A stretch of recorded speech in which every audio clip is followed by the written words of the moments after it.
Démarrons ce cinquième cours de programmation orientée objet. Et un cours un peu particulier parce que on va commencer à parler de design pattern. Alors, design pattern, c'est quelque chose qui est très bien connu quand on fait de la programmation orientée objet et qui a été défini par ce bouquin, écrit par 4 auteurs, donc le principal étant Eric Gama, et ce bouquin est aussi appelé le bouquin du gang des 4, parce qu'ils sont 4 auteurs. Alors le but ici, c'est pas de présenter tous les design patterns, mais de faire une petite introduction au design pattern, d'expliquer un peu ce que c'est, à quoi ça sert, et je l'espère vous donner envie de lire ce bouquin. Alors, commençons ce bouquin par les principes. En fait, il faut savoir qu'au tout début du bouquin, il y a une très bonne introduction à la façon de programmer. Et les auteurs nous livrent 2 principes qui sont assez intéressants de regarder. Le premier principe qu'il faut vraiment souligner, c'est celui de programmer vers une interface et pas vers une implémentation. Donc l'idée, en fait, on le sait maintenant, c'est que les objets communiquent entre eux par échange de messages. Et en fait, on se fiche un petit peu de savoir la classe de l'objet vers lequel on envoie un message. Nous, quand on est ici, l'objet de gauche qui va envoyer un message, ce qui nous importe, c'est uniquement de savoir quels sont les messages qu'on peut envoyer, quelles sont leurs signatures, quels sont les paramètres et qu'est-ce qu'on va recevoir en échange. Donc, en fait, le premier principe de Gamma, c'est essayer autant que faire se peut de limiter tous les liens entre les classes et de plutôt essayer de les remplacer par des liens vers les interfaces. Alors, le deuxième principe qui est un peu plus compliqué à mettre en œuvre, mais qui n'est pas désagréable non plus, toujours pareil sur le principe de l'échange de messages, dire que l'échange de messages, c'est vraiment ce qu'il y a de central et on va rester là-dessus. Bien, lui, il dit que si jamais on doit réutiliser une partie d'un code, c'est bien connu dans l'héritage, on a vu ça dans mon cours, eh bien, en fait, on peut le faire autrement et on peut utiliser un principe qui s'appelle la délégation. Donc, c'est ce que j'essaye de montrer à droite. On va plutôt réutiliser un objet plutôt que réutiliser une classe par héritage. Donc, on va ici mettre un lien de délégation. Et ça va marcher de la même manière, en fait, en quelque sorte, au niveau de la réutilisation. Voilà, donc c'est 2 principes forts de programmation. Alors on peut être pour, on peut être contre. En tout cas, voilà, dans leur bouquin, les auteurs expliquent qu'il faut faire avec, et c'est beaucoup mieux pour programmer. On aura un code qui sera beaucoup plus maintenable. Alors, donc c'est super intéressant, ces principes à suivre, mais est-ce qu'il faut les suivre à la lettre tout le temps ? Non, certainement pas. Donc, il ne faut pas les mettre partout dans le code. Alors, par exemple, le premier principe, vous direz ne jamais utiliser de classe, toujours utiliser d'interface. C'est quasiment impossible à faire, quoi. Donc, en fait, il faut l'utiliser vraiment dans certaines situations. Lesquelles ? Eh bien, c'est là où les design patterns arrivent en situation. En fait, ils vont vous préparer ils vont vous présenter, alors je vais essayer de passer en jaune ici, tac, voilà. Ils vont vous présenter quelques situations dans lesquelles il faut absolument suivre ces principes, et en fait même ils vous expliquent comment les appliquer, donc ils vous donnent en fait la solution. Donc finalement, un design pattern, le truc le plus important, c'est de bien comprendre que c'est un couple avec la définition d'un problème, et si vous faites face à ce problème, alors le design pattern vous donne une solution qui est très agréable, qui est très élégante, et qui suit ces fameux principes, donc programmation vers interface, et préférer la composition plutôt que l'héritage. Alors on va voir un petit peu quelques-uns de ces problèmes, quelques-unes de ces situations dans lesquelles il vaut mieux utiliser les principes des design patterns. Alors le premier problème, c'est un problème qui arrive dès le début, dès qu'on programme, c'est le problème de la création. Donc on sait à un moment donné qu'on va avoir à créer des objets. Donc là je vais repasser en noir, ça va être plus simple. Tac. Je montre un objet ici qui va créer un autre objet. Donc on le sait, chaque objet a sa petite usine et il peut créer n'importe quel objet. Pour autant, si l'objet qui est ici à gauche en blanc crée l'objet orange, eh bien on sait que la classe de cet objet blanc va dépendre de la classe de cet objet orange. Donc c'est ce que j'ai essayé de montrer ici dans mon code à gauche là, avec la classe A. Donc on imagine que la classe A c'est la classe de cet objet là. Donc elle a une méthode, elle va créer l'objet B et on voit du coup que cette classe, eh bien, elle dépend de la classe B. Et si on a bien suivi les principes de Gamma, on se dit non, c'est dommage parce que si jamais demain on veut changer la classe B, on veut changer son implémentation, eh bien du coup ça risque de poser problème. Donc le premier problème que raconte Gamma dans son livre, c'est comment on fait pour suivre ces principes lorsqu'on veut construire des objets. Et pour cela, il donne plein de solutions. Alors j'en ai pris une qui me paraît moi la plus facile à comprendre, la plus facile à aborder les design patterns. C'est, oui, alors là voilà, on va pouvoir changer B. C'est la solution de la factory. Alors quelle est l'idée ? On va suivre vraiment le premier principe, et le premier principe nous dit il faut grosso modo créer une interface. D'accord ? Et du coup, s'il faut créer une interface, on peut se poser la question si on ne va pas déléguer la création. Donc plutôt que de le faire nous-mêmes, plutôt que l'objet blanc là, qui était ici crée lui-même l'objet, on peut demander à un autre objet de le faire. D'accord? Donc sa responsabilité finalement, cet autre objet, ça sera uniquement de créer les petits objets jaunes. Donc c'est ce que j'ai montré ici. Hein. Donc hop, sa responsabilité, vous vous rappelez comment je l'ai noté, c'est une petite bulle, ça sera uniquement de créer ces objets. Mais voilà, donc ça s'appelle une factory en fait, c'est très utilisé dans le code, vous l'avez dû le voir si jamais vous avez déjà lu du code. Donc c'est un design pattern, c'est Gamma qui a introduit ça, qui dit simplement, bah, si on ne veut pas mettre des new partout dans le code, new B, new C, etc., et dépendre de toutes ces classes, ben on peut utiliser une classe tierce qui va, elle, faire les new. Donc voilà, ça s'appelle une factory. Alors on va préciser un peu plus comment ça marche. Hein. C'est le pattern là que j'ai choisi de présenter, c'est le pattern abstract factory. Hein. Donc ce pattern, en gros, il vous dit, ben, construisez une nouvelle classe ou une interface avec une classe qui va réaliser cette interface et qui sera responsable de la création. Hein. C'est vraiment ça qui est important. Donc c'est elle qui va créer les objets et donc du coup, l'objet qui voudra utiliser ce service va devoir utiliser cette factory plutôt que de faire new. Donc en fait, les objets utilisateurs n'auront plus le droit de faire new, ils vont passer par cette factory. Alors concrètement, comment ça marche dans le code? Voilà, je vais montrer un petit peu de code. Voilà, donc c'est cette fameuse interface, ça c'est ma factory, vous voyez, c'est pas très compliqué. Je définis une interface et je définis une méthode, createB, avec mon magnifique onglet, qui va retourner, alors j'ai mis un B abstrait pour montrer vraiment qu'on veut suivre ces principes à la lettre, on met même une interface sur B. Et du coup, voilà, dans le code qu'on avait tout à l'heure, on n'a plus le new, vous voyez, on se débrouille. Alors on va pas expliquer ça de suite, on précisera un petit peu par la suite. On se débrouille pour avoir un lien vers la factory, et du coup, après, on a juste à appeler createB sur cette factory. Du coup, si jamais demain je veux changer la classe B par une autre classe, il n'y a pas de problème, je n'aurai qu'à changer le code de la factory et je n'aurai pas du tout à changer tous les new. Quoi. Donc ça c'est assez agréable et c'est un pattern qui marche pas mal et qui est beaucoup utilisé dans plein de programmes Java. Alors ok, alors un autre problème qui va de pair, je dirais, avec ce premier problème, c'est le problème de l'unique instance. Alors là c'est toujours un problème de création, hein, on veut construire les objets, mais on veut construire en fait il ne soit possible de construire qu'une seule, c'est ce que j'écris ici, instance. D'accord? Et ça, moi, je trouve que ça match vraiment très bien avec cette notion de factory. Pourquoi? Imaginez, vous avez une factory comme tout à l'heure, il faudra la créer à un moment donné. Mais imaginez que quelqu'un d'autre en ait déjà créé une et puis une troisième. Alors, c'est un peu débile, en fait, ça ne sert pas à grand-chose. En fait, l'idéal, ça serait de n'avoir qu'une seule. Alors, hop, je vais passer en noir ici. L'idéal, ça serait de n'avoir qu'une seule factory. Ça serait très facile même de la représenter.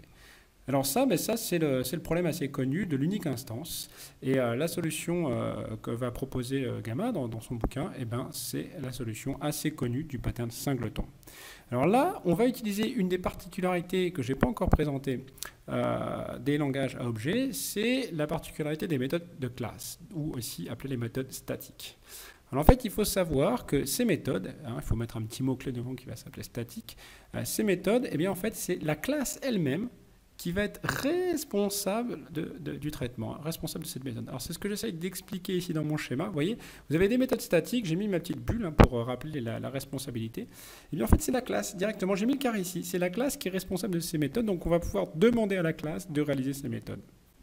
À l'inverse, les objets, ça on connaît bien les objets, eux, ils sont responsables bien sûr des méthodes non statiques. Donc quand on ne met pas le mot-clé statique, ça veut dire que ce sont des méthodes non statiques et donc ce sont les objets qui sont responsables de ces méthodes.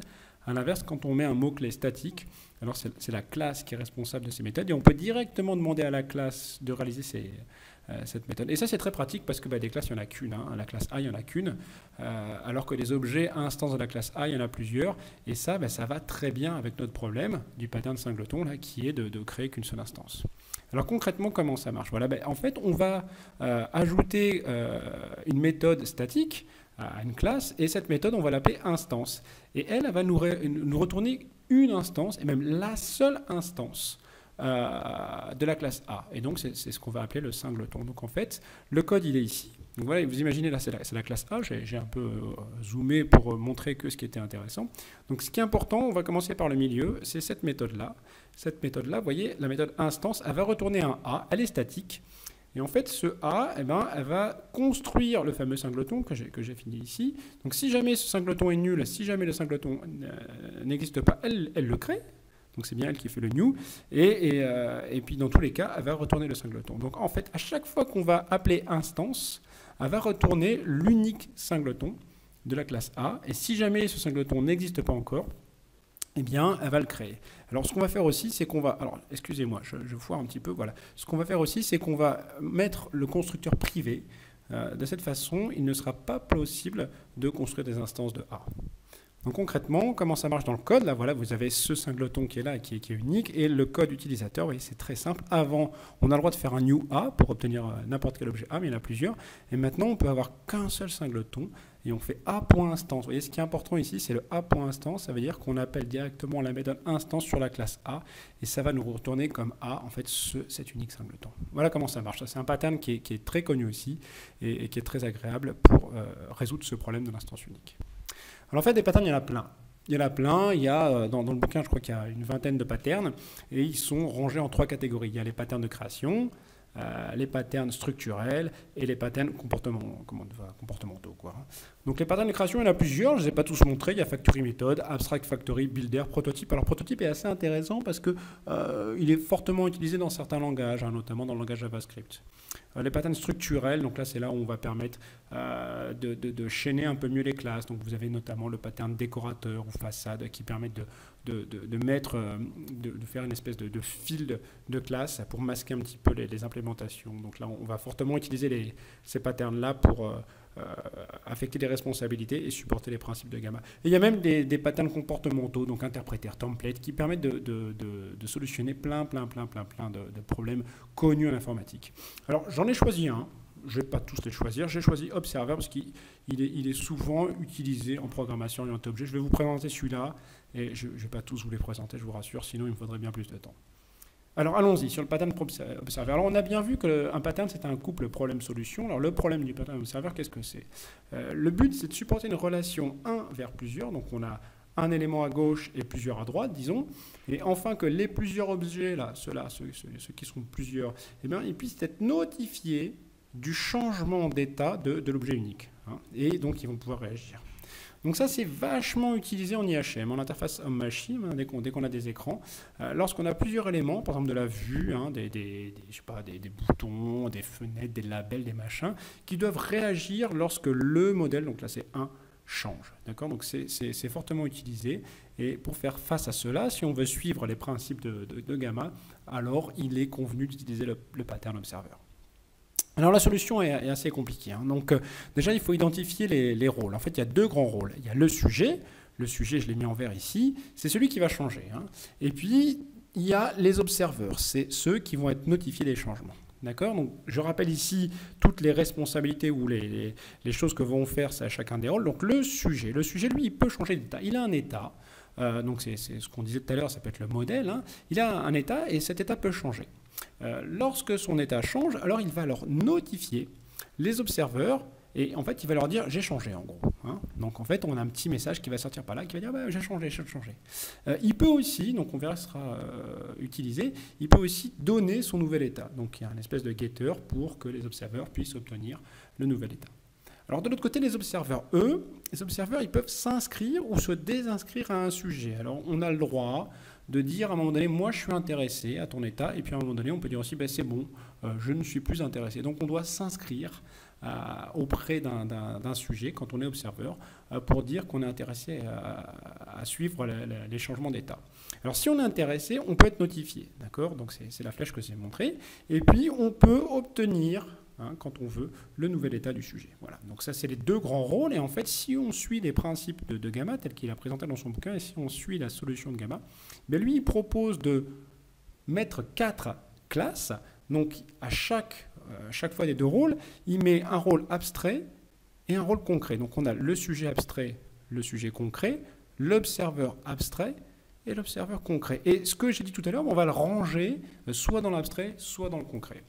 Alors le sujet abstrait, en fait, on va ranger tout ce qu'on sait faire, quel que soit le sujet. Ben, en fait, on sait bien gérer les observeurs, on pourrait écrire le code de ça. C'est-à-dire qu'on pourrait ajouter dans ce sujet abstrait, on pourrait ajouter la liste des observeurs et écrire le code des méthodes addObserver, removeObserver, etc. Et on sait aussi notifier les observeurs lorsque le sujet a changé. Donc ça, c'est la méthode notify. Du côté concret, donc on a dit qu'on pouvait changer d'état. Alors ça, ça sera à vous de le coder, mais lorsqu'on change d'état, il faudra appeler la méthode notify qui est là, qui elle va notifier tous les observeurs. Le sujet peut enfin donner son nouvel état, donc il faudra proposer un getEtat afin qu'on puisse accéder à l'état du sujet. Enfin, du côté observer, donc il y a aussi deux classes, des abstraits et des concrets. Alors du côté abstrait, vous voyez, on sait recevoir les notifications, donc c'est la méthode update. Et une fois qu'on a été notifié de cet événement, on peut aller chercher, donc ça c'est dans le sujet concret, on peut aller chercher l'état du sujet. Alors, on a de la chance parce qu'en fait, quand on est en Java, eh ben, il y a deux classes qui sont proposées dans l'API et qui supportent le pattern observer. Alors, le sujet abstrait, vous voyez, c'est la classe Java Util Observable. Donc, c'est une classe, donc il y a du code dedans. Et cette classe, c'est complètement le pattern observer côté observable. Donc, vous avez les méthodes du type addObserver qui permettent justement à n'importe qui, donc évidemment à un observeur, de s'ajouter à un sujet. Donc là, je rappelle, on est dans le sujet abstrait. Et donc, quand on va appeler l'opération addObserver sur un sujet, ça veut dire qu'on s'ajoute. Alors, il y a remove, etc.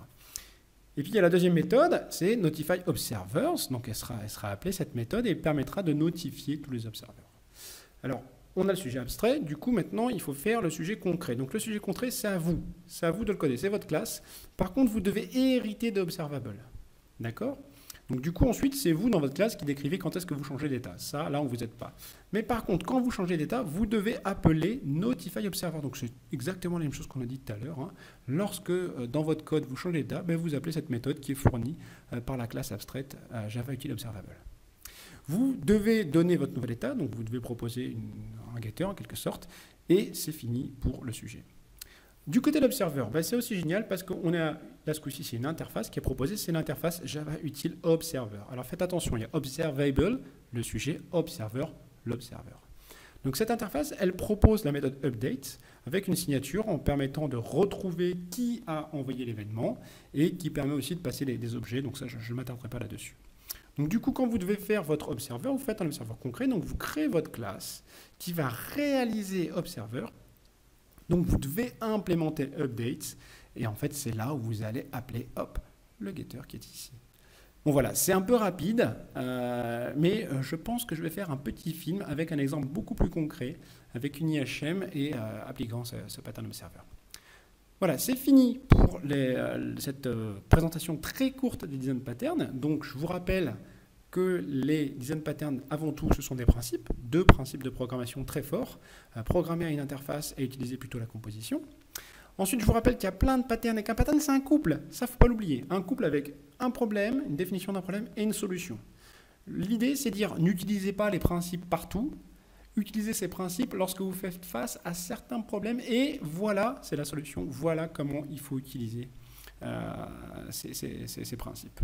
Alors on a illustré les design patterns surtout sur la création avec le pattern factory et singleton qui vont de pair, qui vous permettront, si vous les employez, de pouvoir créer des objets en pouvant changer la classe d'instanciation quand vous voulez et en n'ayant qu'une seule factory. Donc ça c'est assez agréable. On a vu rapidement Observer et je vous promets que je ferai un petit film sur une illustration de ce pattern dans un contexte d'IHM. Alors surtout ce que j'espère c'est que je vous ai donné envie de lire ce livre parce que rien ne peut se substituer à la lecture de ce livre qui décrit très très bien les design patterns. Il faut le lire absolument si vous voulez gagner en compétences sur les design patterns. Voilà, je vous dis à très bientôt.